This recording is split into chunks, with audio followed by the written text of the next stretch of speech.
Buongiorno bianconeri e bianconere. Aujourd'hui le temps est beaucoup moins charmant qu'hier. J'ai même mis la capuche pour pas prendre froid. Il fait un peu froid. Bon. Petit mix de news, comme d'habitude un séjour de pause nationale. D'ailleurs la nationale qui a bien fait hier contre Malte, même si on attendait bien entendu beaucoup plus vu le niveau de la nationale italienne et de celle maltaise.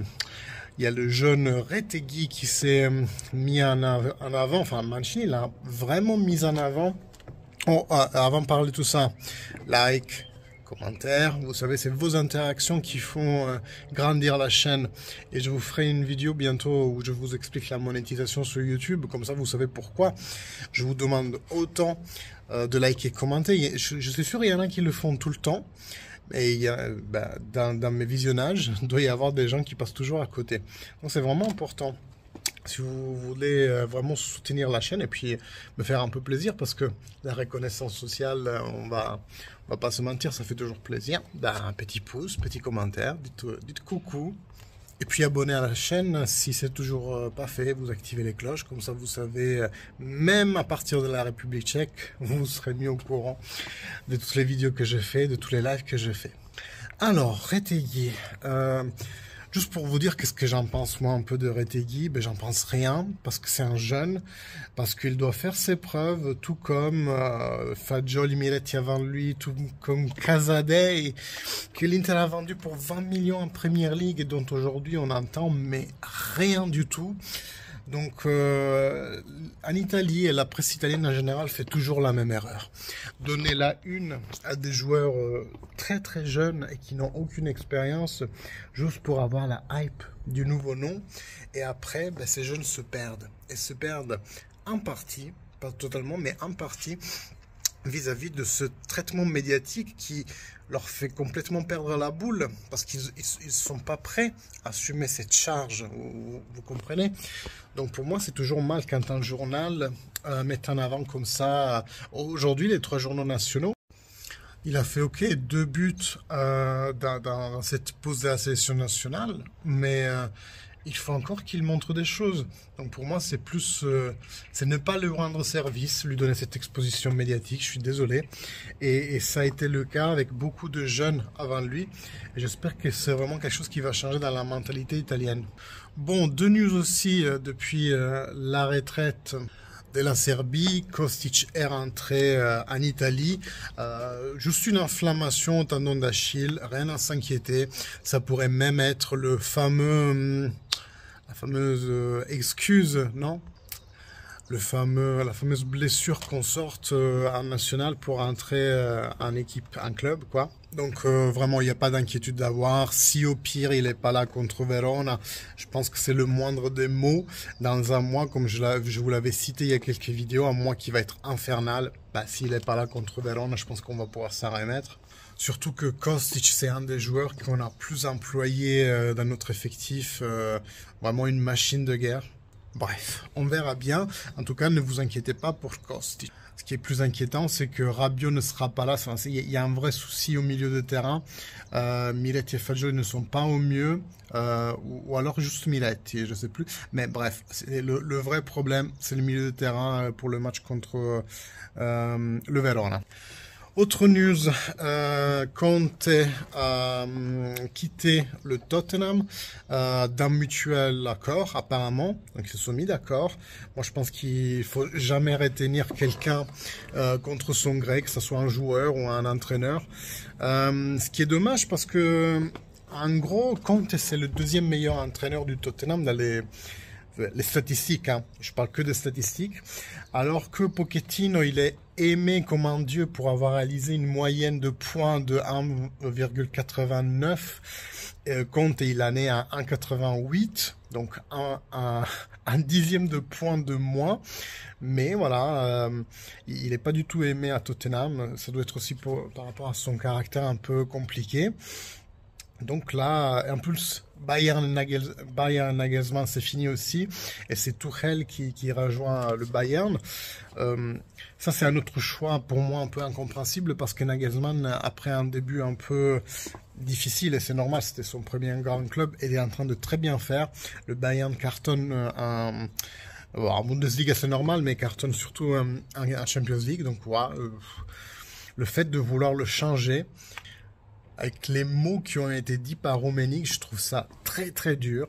Alors certains diront, bah oui, eux au moins ils ont ils veulent garder des hauts standards. Je suis moyennement d'accord parce que on peut toujours mieux faire. Enfin, Nagelsmann aurait pu même gagner la Ligue des Champions à mon sens. Tuchel maintenant va devoir reprendre en saison en cours un travail et c'est jamais facile, mais on connaît cette qualité. Tuchel, il avait repris Chelsea en milieu de saison et il avait gagné la Champions League avec. Donc oui, c'est quelque chose qu'il peut faire. Et donc, scénario pour la Juventus. Maintenant, on pourrait prendre soit Tuchel, soit Antonio Conte pour le poste Allegri, si poste Allegri il y a. Mais comme je vous disais dans mes précédentes vidéos, je crois celle d'hier en plus, non? J'y crois pas du tout. Je pense qu'Allegri va rester encore un moment, du moins toutes les pièces du puzzle. La permanence de Sandro, on tente de renouveler Rabiot, Di Maria aussi, Cuadrado aussi peut-être. Donc pour moi tous les indices portent à une reconfirmation de Massimiliano Allegri, que ça plaise ou pas. Hein. Mais voilà, donc la news de base c'était qu'Antonio Conte a quitté le Tottenham, est rentré en Italie déjà il y a quelques jours et il a été perçu sur un vol Ryanair. Il voyage low cost, Antonio. Alors, Antonio Conte à Juventus. Qu'est-ce que vous en pensez? Dites-moi dans les commentaires. Personnellement, c'est pas encore digéré totalement. Le fait de nous avoir quitté peu de temps avant le début de la saison, de cette façon. C'est un entraîneur qui, oui, il pilote les joueurs comme s'il était en train de jouer à FIFA. Et ça me plaît moyennement, dans le sens où je trouve qu'il met une grosse charge mentale sur les joueurs. Et rarement Antonio Conte fait bien à partir de la 3e saison. Avec l'Inter, il a gagné son scudetto la 2e saison. En fait, c'est un joueur, c'est un entraîneur qui arrive à fédérer l'équipe hyper rapidement, mais les fait saturer aussi assez rapidement. Ça doit être un marteau-piqueur en termes de motivation, en termes de... il doit être épuisant en fait, simplement. Physiquement, apparemment, les entraînements sont très durs avec Antonio Conte, ce qui ne serait pas pour me déplaire, mais... la charge mentale doit être lourde en fait. Donc non, je suis pas pour un retour de Antonio Conte à la... je reviens quelques secondes sur Antonio Conte. C'est une période quand même compliquée pour l'homme Antonio Conte. Il s'est fait opérer un organe dont je connais pas le nom en français, ça s'appelle cistifellea en italien, si quelqu'un veut faire des recherches. Mais à part cela, lui, il a quand même vécu en première expérience la mort de Ventrone, qui a été préparateur physique pour la Juventus pendant des années, donc ils étaient très proches. Ventrone, vous en avez sûrement entendu parler à marge dans les derniers mois, et après de Vialli et un peu de Sinisa Mihajlovic. Donc c'était des personnages qui lui étaient proches. Tous les trois sont venus en manquer cette année. Plus l'opération, plus la distance de l'Italie. Voilà, tout ça fait que Antonio Conte n'était pas bien. Enfin, je veux dire, plus que d'habitude. Juventus Nagelsmann, pourquoi pas. Il a eu sa première grosse expérience. Il a bien fait pour moi à Bayern. Donc oui, pourquoi pas. En plus, je trouve que ça serait une petite fraîcheur supplémentaire d'avoir un entraîneur... international en fait, qui sort des canons italiens, et ça pourrait rapporter vraiment quelque chose de bien à la Juventus. Allez, on reste en Allemagne, mais on se déplace de thématique. Federico Chiesa va bientôt aller à Innsbruck chez le professeur Fink, qui avait opéré lui, qui a opéré Pogba aussi, il me semble. Enfin voilà, c'est un luminaire en tout ce qui est ligament et articulation. Federico veut seulement se rassurer les gars, parce que Federico a peur en fait, et encore dans une phase de sa revenue sur le terrain, qui fait que quand il entend un petit crack, quand il voit que ça bouge bizarrement, pardon, je suis descendu de l'étage, parce que j'ai vu qu'il y a une toile d'araignée ici, alors il est peut-être pas, mais j'ai failli mal apprendre. Bref.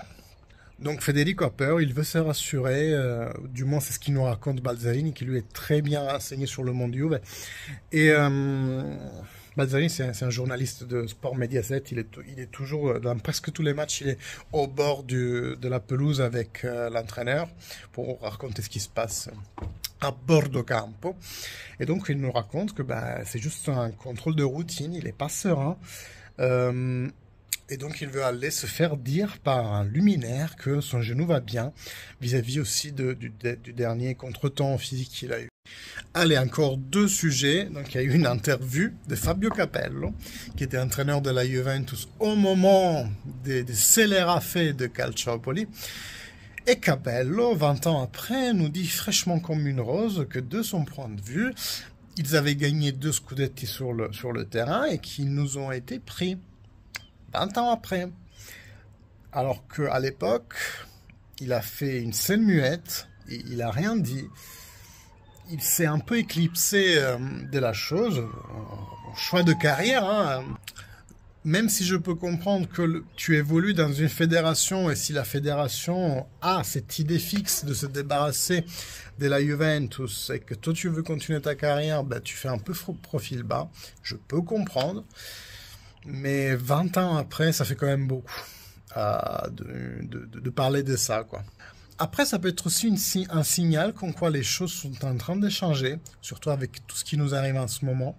Donc, tout avis qui aille dans le sens de la Juventus, qui fasse un peu comprendre à cette bande de gogoles, vraiment, que dans les réseaux, je lis encore aujourd'hui, je lis des choses genre ouais, c'était mérité, ou alors par rapport à l'enquête Prisma, ou au moins 15 points qu'on se coltine en ce moment, je vois des gens qui sont convaincus que c'est mérité, qu'on doit disparaître, qu'on vole tout le temps. Vraiment, il y a tac, tac, tac. Il y a des gens qui ont des problèmes, les gars. Et donc, toute déclaration qui aille dans le sens de la Juventus, c'est bon à prendre, je prends. Bon, mais revenons à notre cher Juventus. Cette semaine, elle est quand même importante, reprise du championnat, mais aussi côté judiciaire. On aura enfin une réponse du GUP, Giudice per l'udienza preliminare. Car je vous rappelle, que le dossier Prisma en est à ses débuts, en fait. Il y a eu les enquêtes préliminaires, celles-ci se sont terminées, et maintenant, ça va être au tour de juge pour les investigations préliminaires, c'est-à-dire de dire si oui ou non ce qui a été découvert est vraiment, ça vaut vraiment la peine d'aller au jugement, d'aller au tribunal. Parce que je vous rappelle qu'en ce moment, on n'est pas accusé, hein, on est investigué. Le groupe, lui, il va décider s'il y aura procès. Donc si on sera pas inculpé, mais enfin, ouais, si on va au judice, quoi, s'il y a un procès qui est ouvert, en fait. À ce jour, le procès n'est même pas encore ouvert. Et autre chose qui doit décider le groupe, c'est est-ce qu'on reste au parquet de Turin, ou est-ce qu'on est jugé par un juge venant d'une autre ville, notamment, ça pourrait être Milan. Pourquoi? Parce qu'on nous conteste beaucoup de faits qui sont reliés à la bourse, et comme la bourse a son siège à Milan, ça ferait du sens. Mais on sait très bien la vraie raison. La vraie raison, c'est que le parquet de Turin est complètement contaminé par ces personnages, Santoriello, Sandulli, etc. Non, Sandulli, c'est la justice sportive, pardon. Enfin, par des gens à Turin qui ne veulent pas du bien et qui ont tout fait pour démarrer cette chasse aux sorcières, finalement.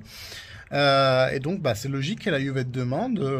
Il y a un conflit d'intérêts évident, donc c'est normal que la Juve demande qu'on renvoie ça dans une autre cour plus neutre. Voilà. Après, les autres tifos, ils peuvent dire ce qu'ils veulent. Je pense que s'ils avaient découvert quelque chose du genre contre leur équipe, ils voudraient la même chose. Qui aime se faire juger par des gens que tu sais pertinemment qui te détestent?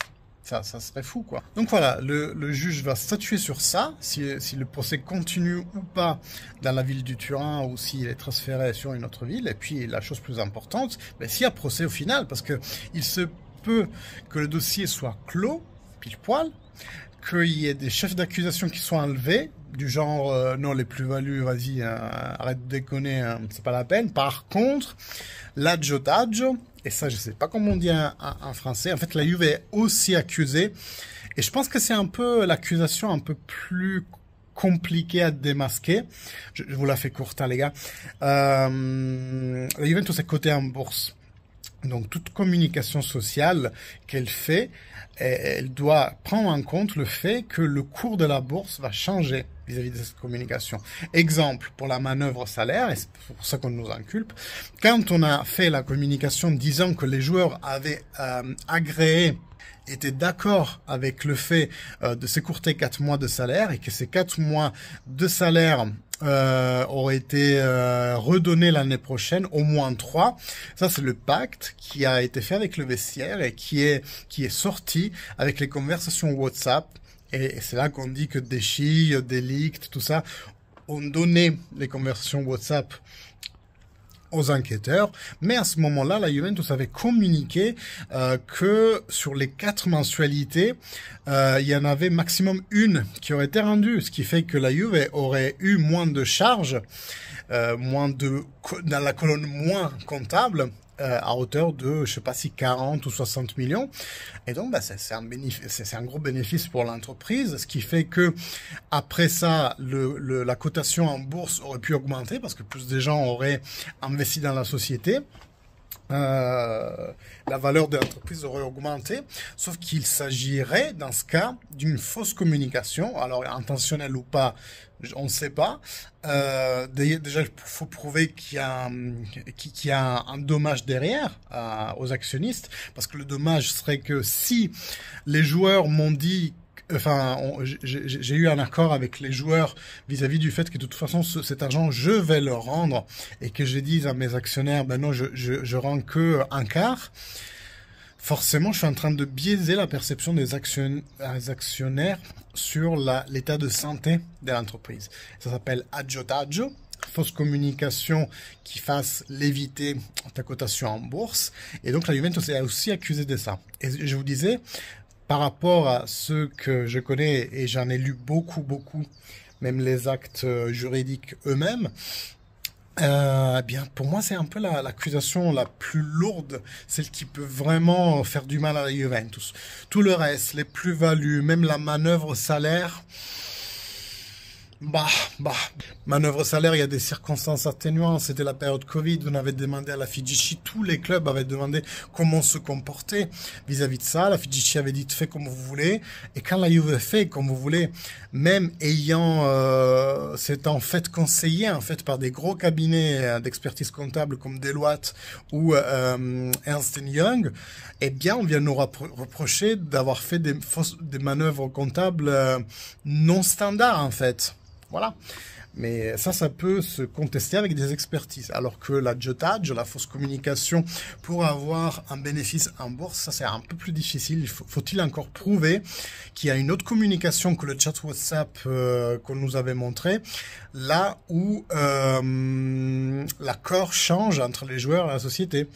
Voilà, il faut prouver beaucoup plus pour ce chef d'accusation. Et donc je vous disais, il se peut que le groupe dise OK à ce chef d'accusation et qu'il annule tout le reste, ce qui rendrait quand même une éventuelle pénalisation beaucoup plus difficile en termes des points, parce qu'à ce moment-là, comme c'est des trucs administratifs, ben déjà, même avec les moins 15, tout ce qu'on nous reproche, c'est des trucs administratifs, donc ça ne doit pas entamer la performance de l'équipe dans les compétitions. C'est pour ça surtout que c'est injuste. Mais donc on verra le groupe qu'est-ce qu'il va décider. On aura plus d'infos dans les prochains jours. Oh, j'étais mais vraiment verbeux aujourd'hui. Il y avait des petites news que j'aurais pu vous raconter plus rapidement, mais bon, ça me fait plaisir de partager tout ça avec vous, et pas l'info parce que ça se trouve l'info vous l'avez déjà, mais au moins mon ressenti dessus et comment je la décrypte. Voilà pour aujourd'hui, on va s'arrêter là. Moi je vais retourner à dormir parce qu'avec 7 ans j'ai envie de rien faire en fait. J'y ferai quelque chose cet après-midi. J'attends vos commentaires, vos pouces en l'air si le contenu vous a plu. Et n'oubliez pas de vous abonner et activer la cloche si c'est toujours pas fait. Moi, je vous remercie de votre écoute et je vous dis à bientôt. Fino alla fine, forza Juve. Ciao.